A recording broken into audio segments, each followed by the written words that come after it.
हर खबर को सबसे पहले देखने के लिए हमारे चैनल पार्लियामेंट्री बिजनेस को सब्सक्राइब करें, सभी वीडियोस को लाइक और शेयर करें और सभी ताज़ा अपडेट्स पाने के लिए बेल आइकन बटन दबाना बिल्कुल ना भूलें।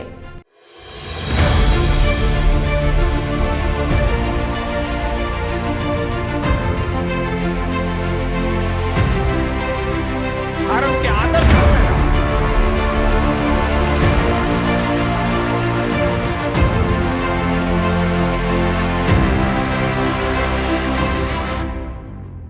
अयोध्या के राजा राम के जन्म स्थान मंदिर का विवाद बड़ा ही दिलचस्प रहा है।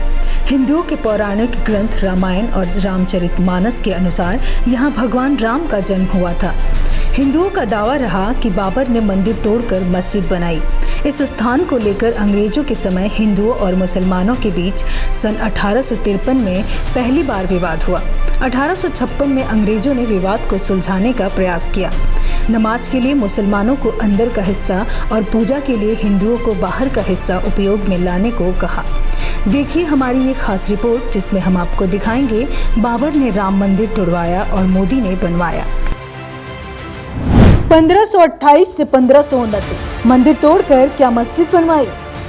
माना जाता है कि मुगल शासक बाबर के सेनापति मीर बाकी ने यहाँ मस्जिद बनवाई थी, जिसे बाबरी मस्जिद के नाम से जाना जाता था। बाबर 1526 में भारत आया। 1528 तक उसका साम्राज्य अवध तक पहुँच गया। इसके बाद करीब 3 सदियों तक के इतिहास की जानकारी किसी भी ओपन सोर्स पर मौजूद नहीं है। 1853 निर्मोही अखाड़े ने ढांचे पर किया दावा। अयोध्या में इस मुद्दे को लेकर हिंदू मुस्लिम हिंसा की पहली घटना 1853 में हुई थी, जब निर्मोही अखाड़े ने ढांचे पर दावा करते हुए कहा कि जिस स्थल पर मस्जिद खड़ी है वहां एक मंदिर हुआ करता था, जिसे बाबर के शासनकाल में नष्ट किया गया। अगले 2 वर्षों तक इस मुद्दे को लेकर अवध में हिंसा भड़कती रही। फैजाबाद जिला गजट 1905 के अनुसार 1855 तक हिंदू और मुसलमान दोनों एक ही इमारत में पूजा या इबादत करते रहे। 1859 ब्रिटिश शासकों ने परिसर को बांटा। 1857 में आज़ादी के पहले आंदोलन के चलते माहौल थोड़ा ठंडा पड़ गया, लेकिन विवाद को देखते हुए 1859 में ब्रिटिश शासकों ने मस्जिद के सामने एक दीवार बना दी। परिसर के भीतरी हिस्से में मुसलमानों को और बाहरी हिस्से में हिंदुओं को प्रार्थना करने की अनुमति दी गई। 1885 पहली बार जिला अदालत में पहुंचा मामला। मंदिर मस्जिद विवाद कुछ वर्षों में इतना गंभीर और भयावह हो गया कि मामला पहली बार अदालत में गया। हिंदू साधु महंत रघुवर दास ने फैजाबाद कोर्ट में बाबरी मस्जिद परिसर में राम मंदिर बनवाने की इजाज़त मांगी। हालांकि अदालत ने ये अपील ठुकरा दी। इसके बाद मामला गहराता गया और सिलसिलेवार तारीखों का जिक्र मिलता है। 1949 सरकार ने लगवाया ताला। भगवान राम की मूर्ति मस्जिद में पाई गई। कहा जाता है कि मस्जिद में भगवान राम की मूर्ति हिंदुओं ने रखवाई। मुसलमानों ने इस पर विरोध व्यक्त किया और मस्जिद में नमाज पढ़ना बंद कर दिया। फिर दोनों पक्षों के लोगों ने अदालत में मुकदमा दायर कर दिया। इसके बाद सरकार ने इस स्थल को विवादित घोषित कर ताला लगवा दिया। 1950 भगवान राम की पूजा की इजाजत मांगी गई। गोपाल सिंह विशारद ने फैजाबाद अदालत में अपील दायर कर भगवान राम की पूजा की इजाज़त मांगी। महंत रामचंद्र दास ने मस्जिद में हिंदुओं द्वारा पूजा जारी रखने के लिए याचिका लगाई।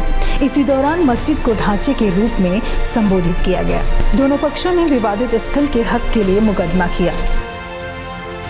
1959 में निर्मोही अखाड़े ने विवादित स्थल के हस्तांतरण के लिए मुकदमा किया। वहीं मुसलमानों की तरफ से उत्तर प्रदेश सुन्नी वक्फ बोर्ड ने भी बाबरी मस्जिद पर मालिकाना हक के लिए मुकदमा कर दिया। 1984 राम जन्मभूमि मुक्ति समिति का गठन किया गया। विश्व हिंदू परिषद ने भगवान राम के जन्मस्थल को मुक्त करने और वहां राम मंदिर बनाने के लिए एक समिति का गठन किया। उसी समय गोरखनाथ धाम के महंत अवैधनाथ ने राम जन्मभूमि मुक्ति यज्ञ समिति बनाई। अवैधनाथ ने अपने शिष्यों और लोगों से कहा था कि उसी पार्टी को वोट देना जो हिंदुओं के पवित्र स्थानों को मुक्त कराए। बाद में इस अभियान का नेतृत्व भाजपा नेता लालकृष्ण आडवाणी ने संभाल लिया। फरवरी 1986 ताला खोलने का आदेश। फैजाबाद जिला मजिस्ट्रेट ने हिंदुओं को प्रार्थना करने के लिए विवादित स्थल के दरवाजे से ताला खोलने का आदेश दिया। मुसलमानों ने इसके विरोध में बाबरी मस्जिद संघर्ष समिति बाबरी मस्जिद एक्शन कमेटी बनाई।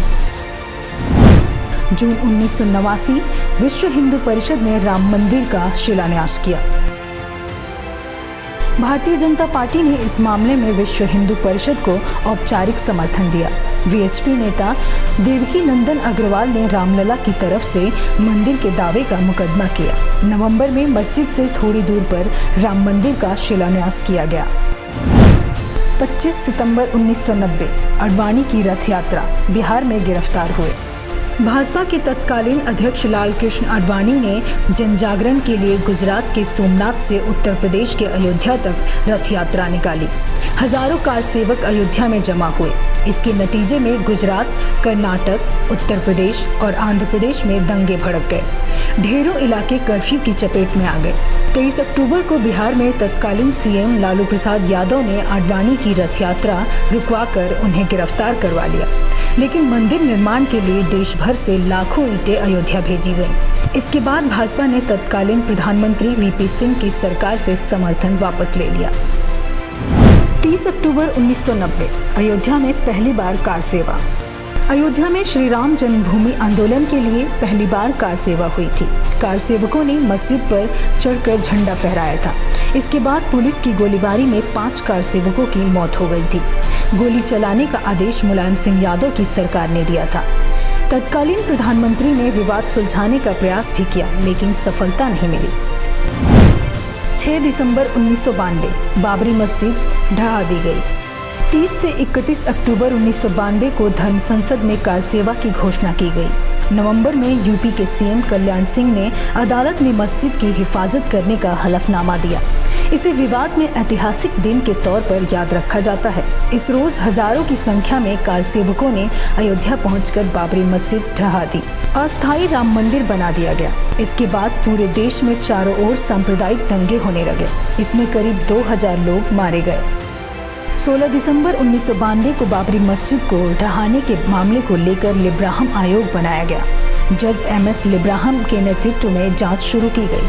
1994 में इलाहाबाद हाईकोर्ट की लखनऊ पीठ में बाबरी मस्जिद विध्वंस से संबंधित केस चलना शुरू हुआ। सितंबर 1997 में बाबरी मस्जिद ढहाए जाने की सुनवाई कर रही विशेष अदालत ने इस मामले में 49 लोगों को दोषी करार दिया।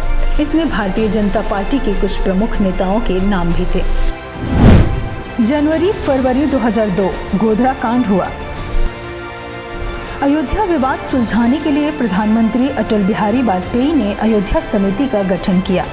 वरिष्ठ अधिकारी शत्रुघ्न सिंह को हिंदू और मुसलमान नेताओं के साथ बातचीत के लिए नियुक्त किया गया। विश्व हिंदू परिषद ने 15 मार्च से राम मंदिर निर्माण कार्य शुरू करने की घोषणा कर दी। सैकड़ों हिंदू कार्यकर्ता अयोध्या में इकट्ठा हुए। फरवरी में अयोध्या से लौट रहे हिंदू कार्यकर्ता जिस रेलगाड़ी में यात्रा कर रहे थे, उस पर गोधरा में हुए हमले में 58 कार्यकर्ता मारे गए। इस बीच कई तरह की घटनाएं होती रहीं और अंत में लिब्राहम आयोग ने रिपोर्ट पीएम मनमोहन सिंह को सौंपी। बाबरी मस्जिद ढहाए जाने के मामले की जांच के लिए गठित लिब्राहम आयोग ने 17 वर्षों के बाद 2009 में अपनी रिपोर्ट प्रधानमंत्री मनमोहन सिंह को सौंपी। इसी साल 7 जुलाई को उत्तर प्रदेश सरकार ने एक हलफनामे में स्वीकार किया कि अयोध्या विवाद से जुड़ी 23 फाइलें सचिवालय से गायब हो गई हैं। 24 नवंबर को लिब्राहम आयोग की रिपोर्ट संसद के दोनों सदनों में पेश की गई। आयोग ने अटल बिहारी वाजपेयी और मीडिया को दोषी ठहराया। नरसिम्हा राव को क्लीन चिट दी। 30 सितंबर 2010 कोर्ट का फैसला। इलाहाबाद हाई कोर्ट की लखनऊ पीठ ने ऐतिहासिक फैसला सुनाया। इसके तहत विवादित जमीन को 3 हिस्सों में बांट दिया गया। इसमें एक हिस्सा राम मंदिर, दूसरा सुन्नी वक्फ बोर्ड और निर्मोही अखाड़े को मिला। फिर मार्च-अप्रैल 2017 में 21 मार्च को सुप्रीम कोर्ट ने आपसी सहमति से विवाद सुलझाने की बात कही। सुप्रीम कोर्ट ने बाबरी मस्जिद गिराए जाने के मामले में लालकृष्ण आडवाणी, मुरली मनोहर जोशी, उमा भारती सहित बीजेपी और आरएसएस के कई नेताओं के खिलाफ आपराधिक केस चलाने का आदेश दिया। फरवरी से जुलाई 2018 नियमित सुनवाई की अपील खारिज। 8 फरवरी को सुन्नी वक्फ बोर्ड की तरफ से पक्ष रखते हुए वरिष्ठ वकील राजीव धवन ने सुप्रीम कोर्ट से मामले पर नियमित सुनवाई करने की अपील की, लेकिन पीठ ने उनकी अपील खारिज कर दी। राजीव धवन ने कोर्ट से मांग की कि इस साल 1994 में इस्माइल फारूकी बनाम भारतीय संघ के फैसले को पुनर्विचार के लिए बड़ी बेंच के पास भेजा जाए। सुप्रीम कोर्ट ने राजीव धवन की अपील पर फैसला सुरक्षित रखा।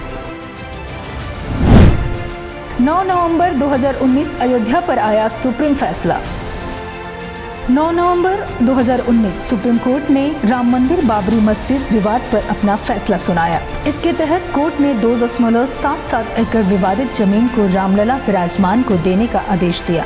साथ ही मस्जिद के लिए अलग से 5 एकड़ जमीन सुन्नी वक्फ बोर्ड को देने का फैसला सुनाया। कोर्ट ने सरकार को मंदिर निर्माण के लिए 3 माह के भीतर एक ट्रस्ट बनाने का आदेश भी दिया था। राम मंदिर निर्माण के लिए ट्रस्ट का ऐलान। 5 फरवरी 2020 राम मंदिर निर्माण के लिए पीएम मोदी ने संसद में 15 सदस्यीय श्री राम जन्मभूमि तीर्थ क्षेत्र ट्रस्ट का ऐलान किया। सुप्रीम कोर्ट ने मंदिर के पक्ष में फैसला दिया था और 3 महीने के अंदर ट्रस्ट बनाने की मियाद तय की थी। मोदी सरकार ने ट्रस्ट को कैबिनेट की मंजूरी दिलाने के बाद बिल संसद में पेश किया। 19 फरवरी 2020 को राम जन्मभूमि तीर्थ क्षेत्र ट्रस्ट की पहली बैठक हुई।